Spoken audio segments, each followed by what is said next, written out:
봉독한 누가복음 14장 15절부터 24절의 본문으로 길 위의 이야기들 잔치라는 제목의 하나님 말씀을 증거합니다. 자, 우리 지난주에는 예수님의 비유 가운데 부자의 비유를 함께 나누었죠. 눈에 보이는 것이 없었던 부자였습니다.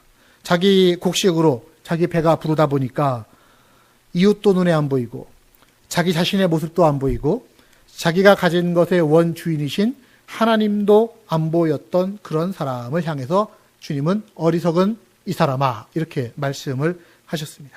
자, 오늘 이 장면은 뭡니까?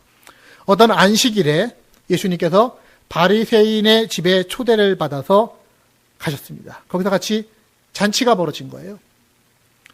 바리새인이 자기 바리새인들 동료들을 부르고 또한 예수님을 초청을 해서 함께 먹고 마시는 잔치를 베풀었습니다. 그때에 그 예수님과 함께하는 잔치 말씀을 듣던 중에 한 사람이 15절에 보니까 이렇게 기록하네요. 무릇 하나님의 나라에서 떡을 먹는 자는 복되도다. 무릇 하나님의 나라에서 떡을 먹는 자는 복되도다 하면서 자기 자신의 처지를 참 복된 것으로 인정하면서 얘기하는 거예요. 아, 내가 이렇게 하나님 나라에서 떡을 먹고 있으니 얼마나 복된가 하는 것이죠. 이스라엘 사람들의 떡 먹는 광경은요, 식사하는 광경은요, 저희처럼 테이블에 앉아서 먹는 게 아니라 반쯤 비스듬히 이렇게 누워가지고 막 어깨 걸치고 반쯤 누워갖고서 이렇게 서로 이렇게 떡을 띄워 먹는 이런 광경이거든요. 그러니까 누워있는 중에 잔으로 마시는 중에 그러다가 얘기하는 겁니다. 아, 하나님의 나라에서 떡 먹는 자가 얼마나 복된가. 아마도 그 사람은 자기가 바리새인이니까 당연히 하나님의 나라에 초대된 사람으로 생각했을 텐데 예수님은 그러시지 않았던 것 같습니다. 당신이 과연 그 잔치에 참여했다고 생각하는가? 라고 하는 의미로 그 다음에 비유의 이야기들을 전해주시는 겁니다. 자, 잘 새겨서 들으시기를 바랍니다. 16절 어떤 사람이 큰 잔치를 베풀고 많은 사람을 청하였다. 유대인의 풍습에 따르면 잔치에 사람을 초청할 때에 두 번 초청을 합니다. 첫 번째는 잔치의 시간과 일정이 정해졌을 때 앞서서 언제 어디서 잔치가 있을 예정이니 그리 아시고 당신 스케줄을 조정했다가 꼭 오시기 바랍니다. 이런 내용이고요. 두 번째는 잔치 시간이 임박해가지고 다시 초청을 하는 거예요. 자, 이제 곧 잔치 시작됩니다. 오세요. 16절의 말씀은 첫 번째 초청의 메시지고요. 17절의 말씀 보십시오. 잔치할 시각에 그 청하였던 자들에게 종을 또 보내어서 이릅니다. 오소서 모든 것이 준비가 되었습니다. 여러분, 이 잔치는요, 단순히 육신으로만 먹고 마시는 그런 잔치보다는 영적인 의미로는 주님이 준비하신 하나님 나라의 큰 잔치를 비유해주고 있는 내용입니다. 하나님 나라는 잔치와도 같다라는 거예요. 그래서 우리는 이 예배 잔치에 함께 참여하고 있고요. 또 예배 후에도 식탁의 잔치를 함께 만들어가고 있는 겁니다. 하나님 나라의 현재적인 모형으로 오늘날 보여주고 있는 모습이 교회라고 하는 모습인데, 물론 교회를 이루고 있는 구성원들인 우리들의 연약함과 한계 때문에 하나님 나라의 현재적인 모습이, 교회에서 보여지는 모습이 때로는 아름답지 못하거나 왜곡된 모습이 있을 수도 있지만 분명한 건 그거라는 겁니다. 하나님 나라는 잔치와도 같은 것이고 교회 생활, 신앙 생활 또한 잔치로서 우리에게 허락해 주신 것이다라는 겁니다. 자, 오늘 말씀에는요, 누가 과연 그 잔치가 되어지는 하나님의 나라에 들어갈 수 있겠는가라고 하는 것을 심각하고 진지하게 질문을 던져주고 있습니다. 잔치에 초대된 사람들의 반응을 한번 보실까요? 18절입니다. 막 이제 잔치가 다가와서 다시 종들이 찾아갔을 때 그들은 일치하게 사양하여서 말합니다. 사양이 뭐예요? 됐습니다. 이런 표현 아닙니까? 일치하게, 한결같이. 그러니까 잔치에 초대한 주인의 초대를 거절할 결심을 굳히고 있었던 사람들이라는 얘기죠. 자, 첫 번째 사람을 보실까요? 왜 그럽니까? 18절. 한 사람은 이르되 나는 밭을 샀음에 아무래도 나가 보아야 하겠으니 청컨대 나를 양해하도록 해라. 밭을 샀어요. 좋은 일이죠. 예, 비즈니스가 넓어진 겁니다. 그런데 나가서 밭의 상태를 점검해 봐야 되겠답니다. 왜? 하필 지금 이때. 여러분, 비즈니스를 사시거나 주택을 사실 때 보시고 사시죠? 아니면 그냥 누구한테 가서 내 돈 줄 테니까 어디 아무거나 하나 사와 이러십니까? 가서 점검하고서 이게 살만한 밭인가 점검하실 거 아닙니까? 그런데 이 사람은 이미 사서 자기의 등기로 부여가 된 밭을 하필이면 예고된 잔치 시간에 나서 가서 그걸 좀 봐야 되겠다라는 거예요. 오기 싫다라는 얘기죠. 두 번째 사람은 또 얘기합니다. 19절. 나는 소 5겨리를 샀음에 시험하러 가니 청컨대 나를 양해하도록 해라. 5겨리, 겨리라고 하는 게 뭐냐면 소 2마리가 함께 끄는 쟁기를 갖다가 겨리라고 얘기합니다. 그러니까 5겨리의 소를 샀으니까 총 몇 마리 산 거예요? 산수가 잘 안 되세요? 총 몇 마리 산 거예요? 10마리의 소를 샀어요. 재산이 증식된 겁니다. 그런데 하필이면 지금 잔치가 벌어지자고 하는 그 시간에 그 소들을 얘네들이 건강한지 안 한지 튼튼한지 안 한지 시험하러 나가봐야 되겠다라고 하는 겁니다. 요즘 말로 하면은 아주 좋은 새로운 자동차를 샀는데 잔치 시간이 임박해가지고서 하필 지금 시운전 한번 해봐야 되겠다 하고서는 나서는 거하고 똑같은 거죠. 오고 싶지 않은 겁니다. 핑계대는 겁니다. 그러면서 하는 말이 excuse me, 나를 양해해 달라라는 표현입니다. 세 번째 사람은 더 웃깁니다. 20절. 또 한 사람은 이르되 나는 장가 들었으니 그러므로 가지 못하겠노라. 장가 들어서 나는 못 가겠다. 물론 구약 성경에는 새로 장가 들었으면은 그 사람은 1년 동안 군대 징집도 면제를 해줬습니다. 그러면서 집에 있는 아내를 기쁘게 해주라라고 하는 형식으로 그래도 군대 면제까지도 시켜주었었는데 그러더라도 이게 지금 가고 싶지 않은 거예요. 더군다나 이 사람은요. 아마 그런 신명기의 율법 때문인지 몰라도 excuse me도 없어요. 그냥 나 안 가겠다. 장가 들었으니까 나 건들지 마 하면서 지금 가지 않겠다라는 고집을 부리고 있습니다. 여러분 만약에 이 잔치가 단순히 그냥 먹고 마시는 잔치가 아니라 자기의 생사를 좌우할 수 있는 잔치라고 생각한다면 과연 이 사람이 안 갔을까요? 밭 때문에? 소 때문에? 장가 들었다고 해갖고서 안 왔을까요? 착각하고 있는 게 있습니다. 그게 뭐냐면 이 잔치는 날이면 날마다 있는 잔치가 아니라는 거예요. 한번 따라 합시다. 자, 날이면 날마다 있는 게 아닙니다. 자, 어디서 많이 들어본 얘기죠? 그렇죠? 네. 날이면 날마다 있는 잔치가 아닌데 그냥 그렇게 흔한 잔치인 걸로 생각하니까 나는 밭에 나가는 게, 나는 소를 돌보는 게, 나는 내 아내하고 함께 있는 게 더 좋다. 변명입니다. 그러고 보니까 인류의 역사라고 하는 게 변명의 역사예요. 태초부터 인간은 범죄하고 타락한 이후에 변명하기 시작합니다. 자, 하나님께서 아담에게 너 왜 그런 죄를 지었어? 하자 아담이 뭐라고 해요? 저 여자 때문이에요. 저 여자 때문이에요. 아니 더 심각하게는 하나님이 짝지어 주신 저 여자 때문이에요. 이거니까 하나님까지도 탓하면서 남 핑계를 대는 겁니다. 그래서 그 여자에게 가서 물었죠. 당신은 왜 그랬어? 하니까 하나님이 지으신 저 뱀 때문이에요 하면서 남을 또 탓하기 시작하는 겁니다. 나름대로의 사정이 있었다고 말하지만 사실은 책임을 전가하는 겁니다. 참 하나님이 그때 그 변명을 그냥 들어주시지 말았어야 되는데 그런 변명 하나하나 이렇게 귀담아 들어주다 보니까 그 이후로 인간이 자기의 불신앙의 이유를 말도 안 되는 변명을 다 늘어놓으면서까지 나는 안 믿는 이유가 있어. 내가 안 가는 이유가 있는 거야 하면서 변명을 늘어놓는다는 거죠. 그게 오늘날도 그렇습니다. 여러분 오늘날에 왜 하나님의 잔치에 초대되어졌음에도 불구하고 사람들이 안 오는지 아십니까? 자기 나름대로는 다 이유가 있어요. 변명이에요. 어떤 분은 이런 얘기 하십니다. 나는 성경 얘기를 다 알아야만 믿는 사람이야. 그러니까 다 알 때까지는 내가 안 가 하면서 자기 앞에다가 책을 쓰고서 읽긴 읽어요. 근데 이거 다 알기 전에는 내가 교회 안 오겠다라고 얘기하시는 분이 계십니다. 그런 분의 말씀을 들으면 제가 속으로 이런 생각이 듭니다.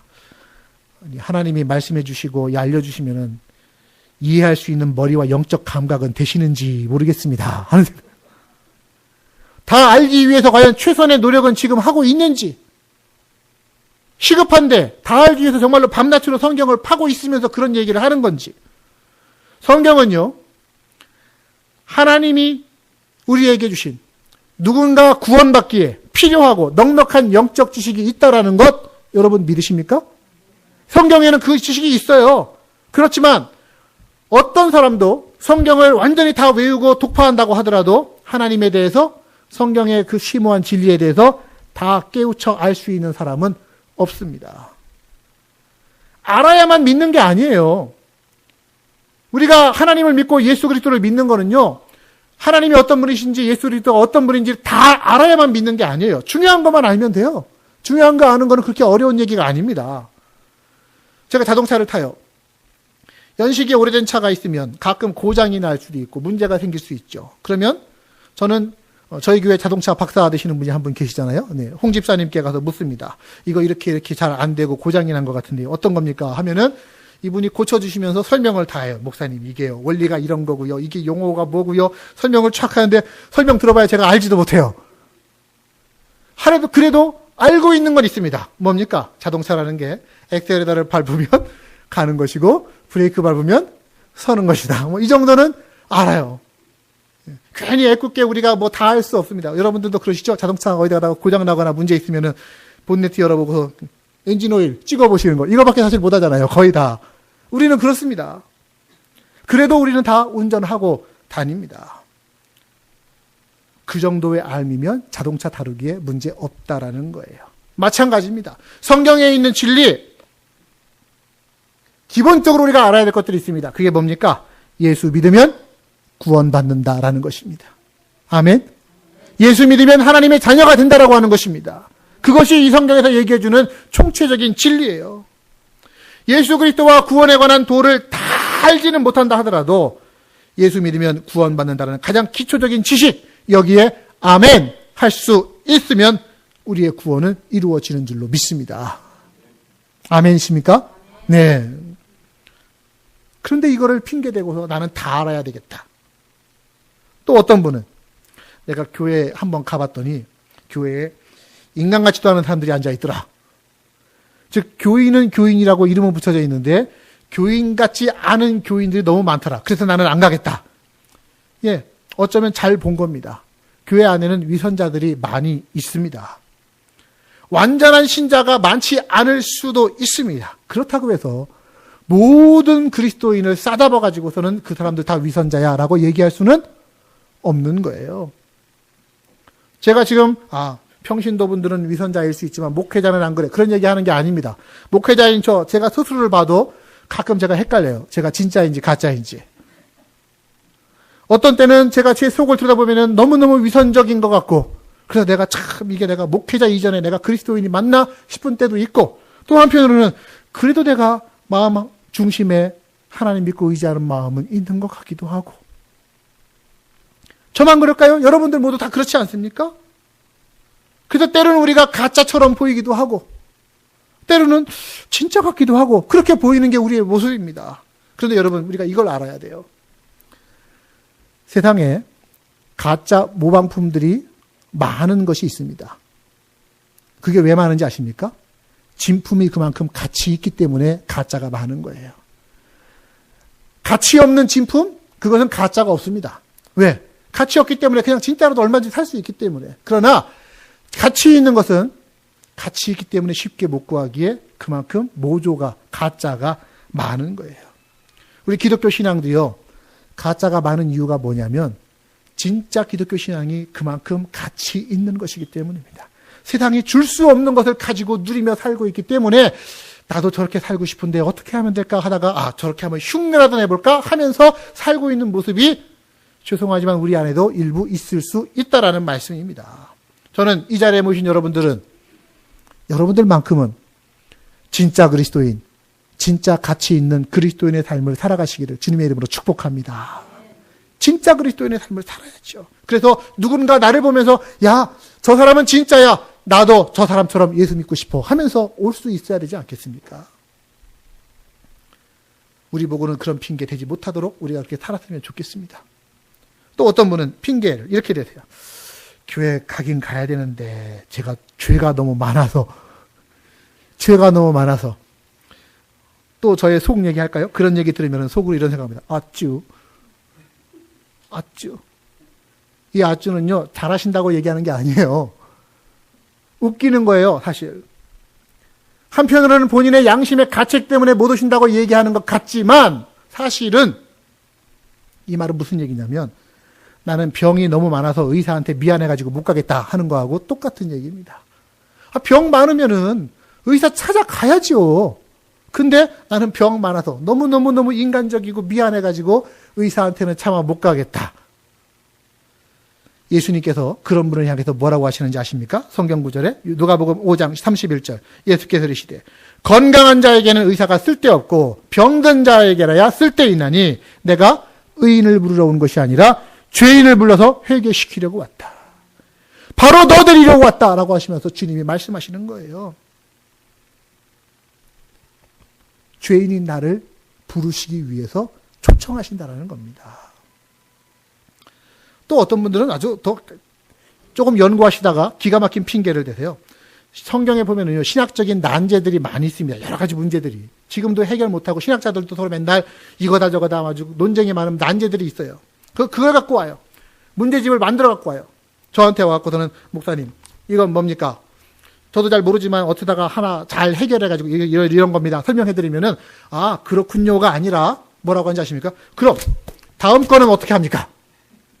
또 다음 건 어떻게 합니까? 하면서 문제집 쫙 다 풀어야만 해결되는 것처럼 그렇게 말씀하시는 분들이 계십니다. 다 풀어드려도 납득을 안 하십니다. 혹은 오늘 얘기처럼 너무 바빠서 못 오시는 분들. 사업을 확장시켰어요. 집에 무슨 일이 생겼어요. 가정사가 있어요. 가족 누구에게 급한 일이 생겼어요. 정작 그 일이 정말로 급하고 소중한 일일까? 생각해보면 그렇지 않은 경우들이 많이 있습니다.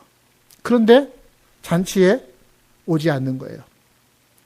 한국의 요즘 그 연예 뉴스 중에 하나 보니까 프로 불참러라는 게 있더라고요. 프로 불참러. 처음에는 무슨 말인가 했는데 어디에 자주자주 불참하는 사람을 가리켜서 프로 불참러래요. 근데 그 대상자가 된 사람이 조세호라고 하는 어떤 개그맨인데 이 사람은 그렇게 유명한 개그맨이 아니에요. 여러분도 이름 잘 모르시잖아요. 근데 이 사람이 어떤 유명한 연예인의 결혼식에 안 갔어요. 안 가는 게 당연한 거예요. 잘 알지도 못하고 결혼식에 초청도 안 받았는데 누군가 그 사람한테 물은 거예요. 당신 왜 거기 안 왔어? 제가 그 사람 잘 몰라요. 못 갔어요. 안 간 거예요. 그러다 보니까 이게 얘기가 자꾸 돌면서 아무데도 계속해서 안 가는 사람, 불참러가 되어버리는 겁니다. 여러분, 우리 신앙이 프로 불참러가 되어져가지고 하나님께서 우리를 부르시는데 잔치자리를 초대하시는데도 불구하고 안 가요. 자격이 없어서도 아닌데 나는 안 가도 되겠거니 하면서 안 가시는 분들 많아요. 바쁘다고 하는 거예요. 근데 그분들 보면은 바빠도 밥은 잘 드시고 다니더라고요. 바빠도 잠은 잘 주무시고 계시고 바빠도 놀기는 잘 놀고 다니시더라고요. 생존에 필요한 시간들은 바빠도 다 하고 계시면서 정작 영혼 구원을 위한 시간에는 바빠서 시간 못 낸다고요? 핑계입니다.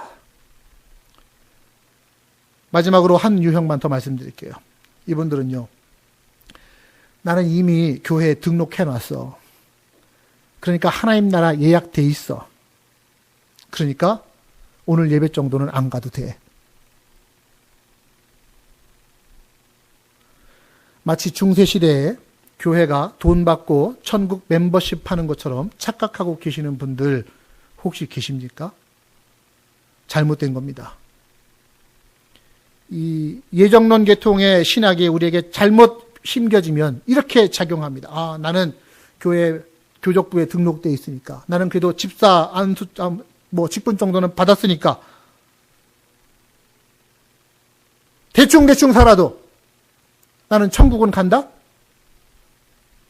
하나님의 나라는 어중이 떠중이가 다 가는 곳이 아닙니다. 죄송합니다만. 신앙생활이요, 아까 말씀드린 대로 날이면 날마다 하는 게 아닙니다. 그렇지만 적어도 일주일에 한 번은 하나님 앞에 중심을 잡고 그 기준을 세우라고 하는 것이 주님의 날 부르시는 거예요. 일주일에 한 번 하니까 1년이면 52번이나 되고 일평생 하면은 수천 번이나 되는데, 그 중에 뭐 한 절반 정도는 내가 안 갈 수 있지. 몇 번쯤 빠져도 괜찮지? 네, 어쩌다가 급한 일 있으면은 빠질 수 있어요. 목사들도 어쩌다가 보면은 주일 빠질 수도 있을 수 있어요. 그러나 빠지는 것이, 그 마음은 누가 보십니까? 하나님께서 보십니다. 그리고 하나님만이 아니라 그 빠지는 것이 진짜 바쁜 건지 핑계인지는 사람 눈에도 웬만큼은 구별됩니다. 어떤 성도가 이 문제를 가지고 목사님께 질문을 던졌습니다. 목사님, 매주일 교회 물론 가야 되는 거 아는데요. 만약에 주일날 소가 구덩이에 빠지면 예배 시간 됐는데 나 예배 시간 됐으니까 소 빠져서 죽을 뚱말뚱 상관없이 나는 예배 가야 되겠다 하고 그냥 두고 가야 됩니까? 아니면 소를 건져야 됩니까? 오늘 보면 바로 앞에 나온 얘기하고 똑같은 겁니다. 그 비유와 그런 비유를 예수님께서 하셨어요. 목사님이 이렇게 대답합니다. 예, 만약에 저에게 그런 일이 일어난다면 그날은 예배를 못 드리더라도 물론 소를 건져야지요. 그러나 만일 소가 주일마다 구덩이에 빠진다면 저는 그 소를 가차없이 팔아치우겠습니다. 주일마다 구덩이에 빠지는 소? 그 소의 가치보다 내가 잃어버리는 영적인 가치가 비교도 안 되는데요. 왜 그거를 유지하고 있어야 됩니까? 오늘날에 너무나 많은 사람들이 하나님의 잔치의 초대를 받고서도 이렇게 핑계 아닌 핑계를 대며 거절하고 있습니다. 자, 이런 핑계에 대해서 잔치의 주인 되시는 하나님이 어떻게 반응하시는지를 여러분 분명히 들으십시오. 21절. 집주인이 노하여서 그 종에게 이르되 빨리 시내의 거리와 골목으로 나가서 가난한 자들, 몸 불편한 자들, 맹인들, 저는 자들 데려와다가 이 자리 채워라.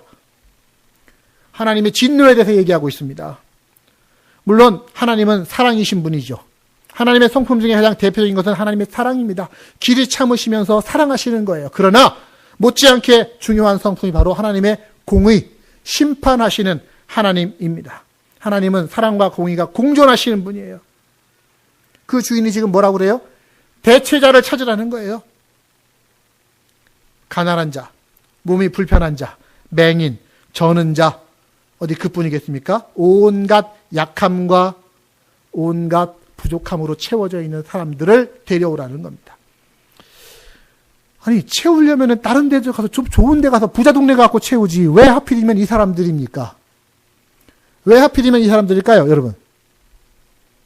이 사람들이 스스로를 없는 사람이라 생각하기 때문에 부르면 조건 없이 오는 거예요.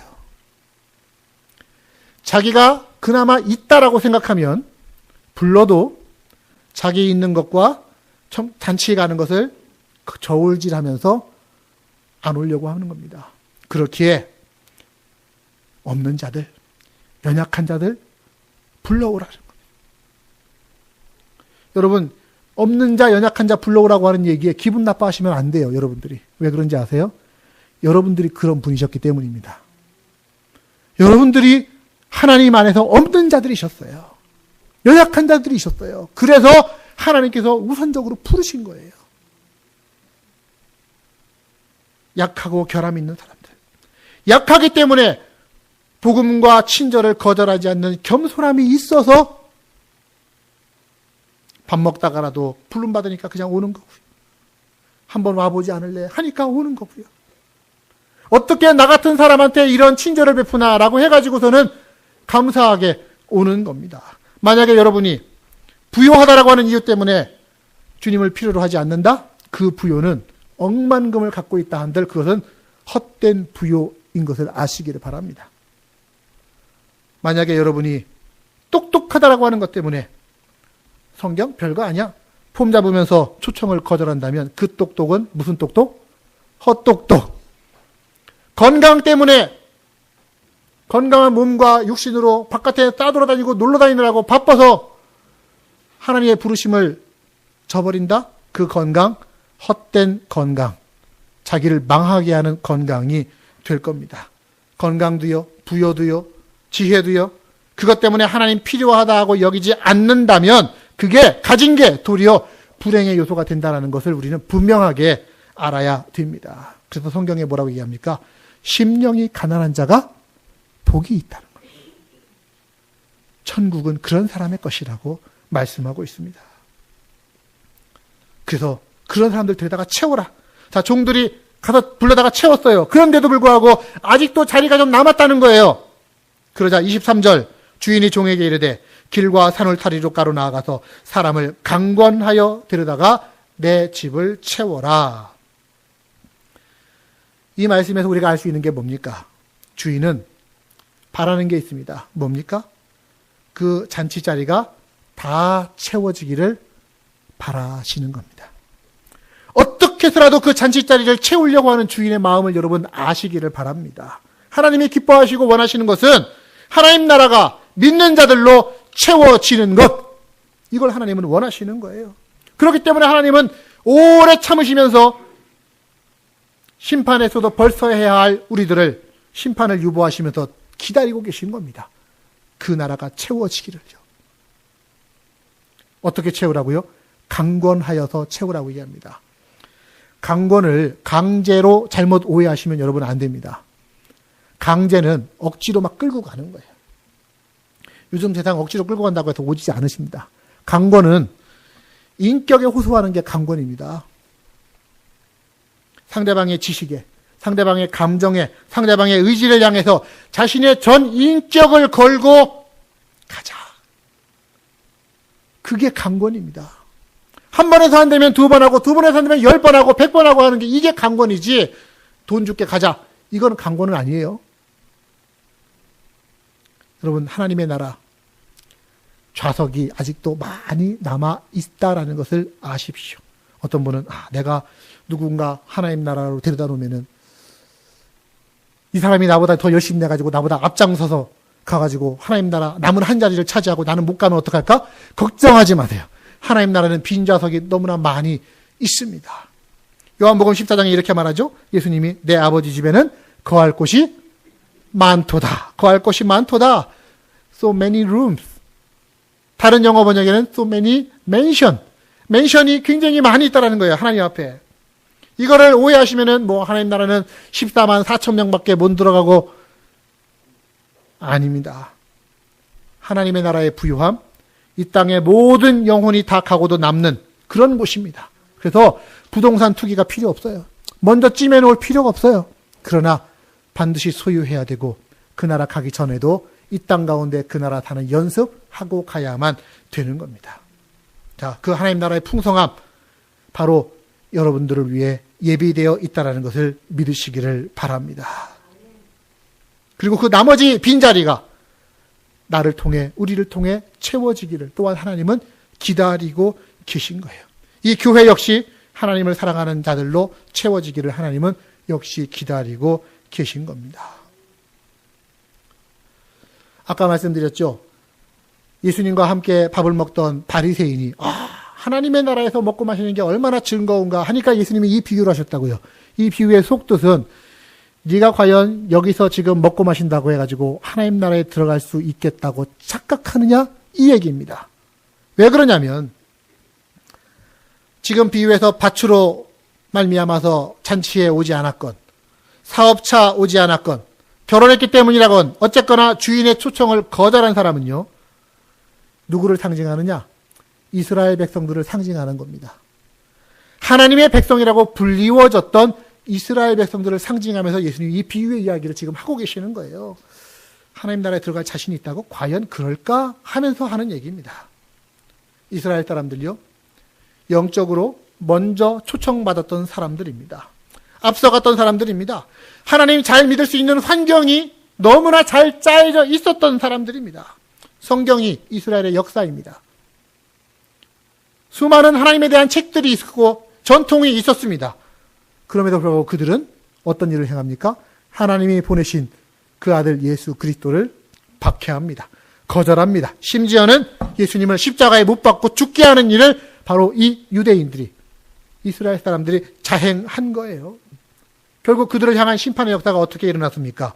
주후 70년에 수도 예루살렘은 로마 군대에 포위되었고 그들은 불타고 굶어 죽고 사륙당하고 포로로 잡혀가고 지구상의 그 어떤 민족보다 고난을 당한 민족이 된 거예요. 심판입니다. 여러분, 사람은요, 어떤 환경에서 자라느냐가 참 중요합니다. 여러분의 자녀들, 여러분으로 말미암아 믿음의 환경 가운데 자라고 있다면 너무나 귀하고 감사한 일입니다. 그러나 그것 때문에 늘 자기 곁에 계신 하나님을, 늘 자기가 갖고 있는 성경과 복음의 진리를 우습게 알기 시작하면 이건 또한 불행의 시작이 되는 것임을 알아야 합니다.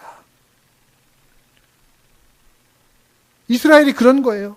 하나님 앞에 예배하는 게, 성전 가는 게 그 사람들한테는 그냥 일상이었고 습관이었고 놀이였습니다. 그러다가 보니까 자기 곁에 계신 하나님을 우습게 여기기 시작하는 겁니다. 예배를 우습게 여기기 시작하는 겁니다. 예배가 일주일에 한 번씩 꼬박꼬박 드려지니까 일주일에 한 번인 그 예배를 아주 가당치 않게 여기는 겁니다. 언제든지 하나님 말씀 들을 수 있다고 여기는 겁니다. 그렇게 영적으로 잠들어 있었기 때문에 하나님의 초대를 거절하는 결과가 나타난 것입니다. 어렸을 적부터 하나님 잘 믿는 환경이 있었다 하더라도 그걸 제대로 활용하지 못하는 사람은 그가 목사의 자녀라도, 장로의 자녀라도, 직분자의 자녀라도, 유아 세례를 받았다 하더라도 하나님을 우습게 여길 수 있고 결국은 하나님의 초대에서 멀어질 수 있다는 것을 우리는 알아야 합니다. 그러니까 교회에서 자꾸 부른다고 해가지고 여러분 그거 가지고 불평하지 마세요. 하나님의 초대를 불평하지 마세요. 부르면 좋은 거구나 하고서 오시면 좋은 일이 있을 줄로 믿습니다. 아멘. 바쁘다는 핑계로 그 좋은 일을 우습게 여기지 마십시오. 오늘 보면 맨 마지막에 예수님이 뭐라고 얘기합니까? 내가 말하노니 전에 청하였던 그 사람들 하나도 내 잔치를 맛보지 못하리라. 어떤 이유에서건 먼저 초청받았던 사람들 다 우습게 여기다가 결국 멀어져가고 하나님 나라에 들어가지 못했다. 네가 과연 바리새인이라고 하는 이름 때문에 천국 잔치에 이미 초대받고 그것을 보장받은 줄로 착각하느냐? 아닐 수도 있다라는 것입니다. 사랑하는 여러분, 하나님의 나라는 어디일까요? 천국은 위로 올라가면 있는 천국일까요? 천국은요, 로마서 14장에 보면 이렇게 얘기합니다. 하나님의 나라는 먹는 것과 마시는 것 이런 것이 아니라 오직 성령 안에 있는 의와 희락과 화평이니라. 하나님의 나라는 그런 거라는 거예요. 의와 평강과 희락. 하나님의 나라에 우리가 추구하는 의가 있고요. 하나님의 나라에 우리가 소망하는 평강이 있고요. 하나님의 나라는 우리가 갈구하는 기쁨이 있고 목말라 하는 영생이 있고 사랑이 있는 곳, 그곳이 바로 하나님의 나라, 하나님의 다스림이 있는, 주권이 있는 곳이 바로 하나님의 나라입니다. 그 하나님 나라의 주인 되신 하나님께서 지금 내 집을 채우라 말씀하십니다. 잔치를 열어놓고 내 집이 채워지기를 기다리고 계십니다. 값없이 선물을 주려고 하시는 거예요. 사람들을 부르는 거예요. 저는 이 하나님이 얼마나 고마운지요. 세상에 하나님 같은 분이 없지만 이런 하나님, 그토록 고귀하고 그토록 완전하신 분이 나 같은 사람을 거린이고 절름발이고 맹인이고 아무것도 가진 것이 없는 우리들을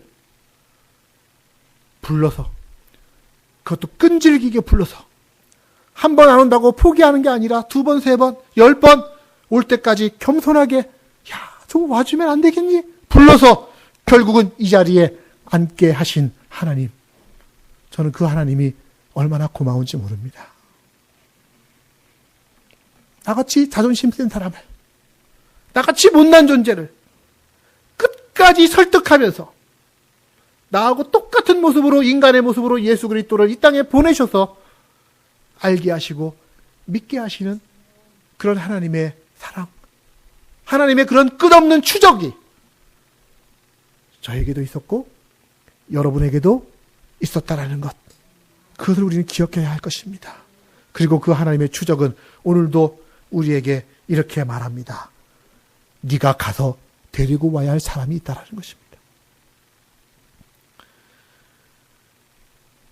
오늘 주인의 잔치자리가 채워질 때까지 수고한 사람들이 누굽니까? 종들입니다. 종들. 여러 번 갔어요. 빈자리 때문에 여러 번 나갔지만 그러나 그들은 불평하지 않고 나가서 그 자리를 채우기 위해 사람들을 불러 모읍니다. 17절, 잔치 시각이 다 되었을 때에 오소서 모든 것이 준비되었나이다. 보내서 보냄을 받은 자라고 하는 뜻의 어원이 어디서 나왔고 그것이 똑같은 단어가 뭐냐? 사도, 미셔너리, 선교사, 다 이게 똑같은 말입니다. 보냄을 받은 자. 예수님도 보냄 받으신 분이에요. 그런 의미에서 예수님도 선교사입니다. 요한복음 17장 18절 아버지께서 나를 세상에 보내셨다. 그처럼 나도 너희를 세상에 보내노라. 하나님께서 우리를 세상으로 보내시는 이유는 세상에 가서 사람들하고 함께 놀고 마시고 즐거워하고 세상 문화 향락을 즐기라고 하시는 것이 아닙니다. 가서 그들에게 하나님 마음이 되어서 간청해서 간곡히 불러서 내 집을 채우라시는 하나님 명령을 듣고 가는 것입니다. 그리스도의 마음이 자기 안에 있으면 그 사람은 다 선교사예요. 여러분들도 선교사로서 지금 살아가고 계시는 겁니다.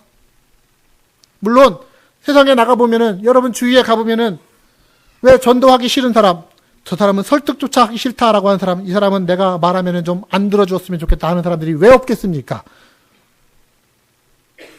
그러나 하나님 마음을 아십시오. 하나님이 뭐라고 하실까요? 야, 저 사람 싫어하고 마음에 안 드는 네 마음도 알지만 그러나 그 사람 마음이 어떡하겠냐? 그래도 네가 불러야 되지 않겠냐? 이게 하나님 마음 아니실까요? 전도의 성패, 부르는 거에 응답하느냐 안 하느냐는 그건 그 사람한테 맡기시면 되고요. 여러분은 다만 하나님의 나라 잔치가 펼쳐져 있습니다. 준비되어져 있습니다. 오십시오. 하나님의 종들이 되어서 그들을 불러야 될 것입니다. 자, 성경에 가장 많이 등장하는 단어 중에 한 단어가 오라라고 하는 단어입니다. 오라. 마태복음 11장 28절 수고하고 무거운 짐진 자들아 다 내게로 오라. 요한계시록 22장 맨 마지막입니다. 성령과 신부가 말씀하시기를 오라 하시는도다. 듣는 자도 오라 할 것이요 목마른 자도 올 것이요 또 원하는 자는 값없이 생명수를 받으라. 하나님께서 우리를 오라 부르셨고요. 이 교회로 오라 부르셨을 뿐만 아니라 하나님의 나라에 오라고 부르셨고요. 결국 영원한 그 나라에 가서 우리는 값없이 예수 그리스도의 보혈로 이루어진 생명수를 함께 먹고 마시는 자가 될 줄로 믿고 기대합니다. 자, 말씀 마무리합니다. 혹시 오늘 이 자리에, 이 예배의 자리에 나와오셨지만 아직 십자가 앞에 무릎 꿇고 예수야말로 나의 주시고 나의 그리스도라고 고백한 경험이 없으신 분들, 아직 주님의 초청에 머뭇거리시는 분들, 그 마지막 의심을 버리고 이 시간 예수를 여러분의 주, 여러분의 하나님으로 고백하실 수 있기를 바랍니다.